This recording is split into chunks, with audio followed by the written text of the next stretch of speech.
Earlier this week, Donald Trump Jr. appeared on Extra TV to be interviewed by a correspondent by the name of Rachel Lindsay.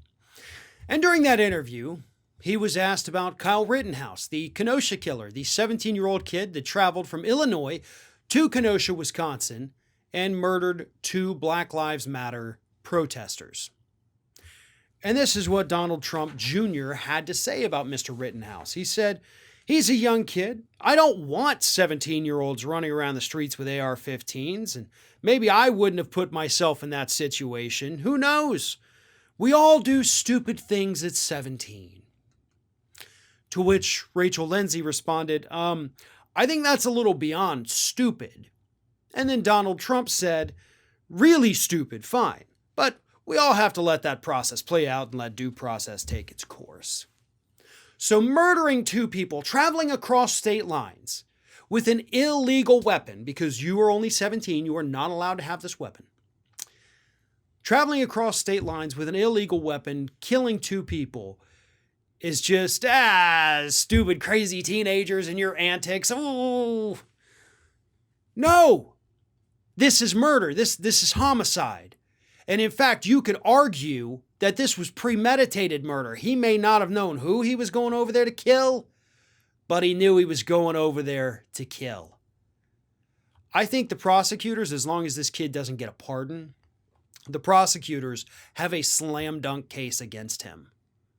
There is no other way to describe this. You cannot say that it's self-defense when you've crossed state lines with an illegal weapon to go to a place you don't live and allegedly defend a store that you don't own in a city that you don't live in.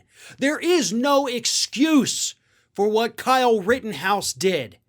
And the dumbest excuse you could offer is that, well, that's just boys being boys. Listen, I was a 17-year-old kid once too. Do you know how many times I came close to actually killing somebody? Zero. Like never even a thought in my head, like maybe I need to go out there and do something like this. No, because I'm not psychotic. Yeah, I agree that 17-year-olds do stupid things. I did my share of them, but none of them ever put another human being's life in danger. And that's the difference. But Donald Trump Jr., just like the rest of the Republicans who are trying to make Kyle Rittenhouse into some kind of messiah figure, they have to try to downplay what he did. They know how bad it is. They know. Trust me, there isn't any Republican out there who actually thinks that what he did was justified or good. Behind closed doors, when they lay down in bed at night, they know that what this kid did was wrong. But if they admit that, it runs counter to the narrative that they have been pushing since Trump became president, and that is that Antifa is the violent ones. Antifa is the crazy ones. But this kid went to a Black Lives Matter protest with a gun that he was legally prohibited from having. And he killed two people. That's not a 17-year-old being stupid. That's not a 17-year-old being really stupid. That's a 17-year-old committing murder.